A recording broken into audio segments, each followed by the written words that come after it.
ډېر وخت مخکې په یو ښار کې نیها نامې شپږ کلنه ماشومه خپل مور پلار سره اوسېده.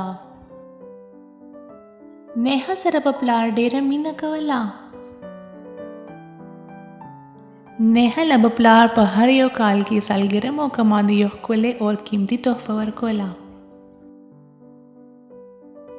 په نن ورځ د نیها د پلار سالګرې وه او هغې هم زړه غوښتو چې زه خپل پلار له یو ښکلی او قیمتي تحفه واخلم. دې ځل به زه ابو له یو ښکلي غونډه او قیمتي تحفه ورکړم.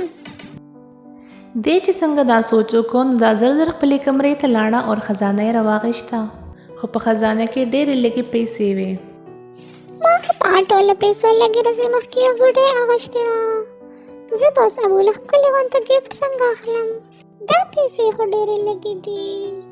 دې چې دا سوچونه وکړو نو دا ډېره زیاته خفه شوه او دا زر زر مور پسې لاړه او مور ته یې وویل: مورې ما له لږې پیسې راکړه، زه ابو له یو ښکلې سالګرې والا تحفه اخلم او ما سره خو پیسې نشته، ختم شوې. ته هم د پلار په پیسو هغې له تحفه اخیستل غواړې؟ نو زه نور څه کولی شم؟ زه خو لا ډېره وړه یم، ما سره خو پیسې هم نشته چې ابو له په یو ښکلې غونډه کې ګفټ واخلم. ګوره بچې، ابو له ګفټ ورکولو لپاره تاته د پیسو ضرورت نشته. تاسو هغې له سم د زړه نه ورکړئ نو هغه به خوشحال شي.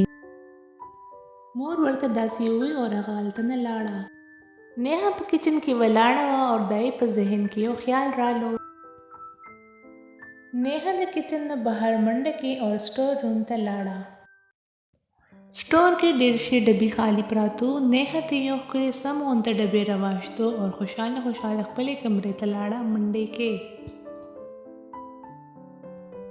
نیها دا یو ډبې یو بل ګولډن کلر ډبې کې دننه واچولو او پیک یې کو.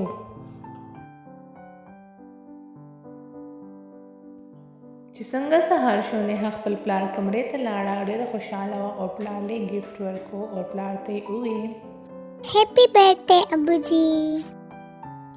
د نیها ابو چې څنګه تحفه ولیده نو هغه ډېر زیات خوشحال شو او سوچ یې کولو چې په دې کې به اوس څه وي. زما لور ما له دومره غټه تحفه راوړه، زه به اوس دا کولاوم، ګورو به چې په دې کې به اوس څه وي. تاسو دا یو ځل کولاو کوئ او وګورئ که نه.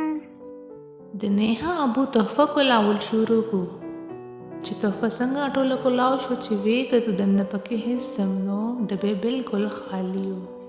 د نیها ابو ډېر زیات حیران شو چې دا څنګه چل دی. د نیها پلار نیها ته وویل چې نیها بچې، دا خو بالکل خالي ډبې دی، دې کې خو سم نشته. نه ابوجي، ما خو دا بالکل خالي نه درکړی، دې کې خو ما ډېر شي مینه ایښې وه. د نیها ابو چې څنګه دا واورېدو هغه ډېر زیات خوشحال شو. تھینک یو زما خشته لورې، داسې خشته ګفټ خو ما له پوره ژوند کې چېرته چا نه دی راکړی. د نیها پلار نیها له په سر لاس کېښو او مینه یې ورسره وکړه. دغه شان نیها خپل پلار له یو ښکلې غونته تحفه هم ورکړه او د تحفې په مطلب باندې هم پوه شوه. موږ ټول له پکار ده چې موږ خپل مور پلار له تحفې تحایف ورکوو، دې سره به زموږ مینه سیوا کېږي.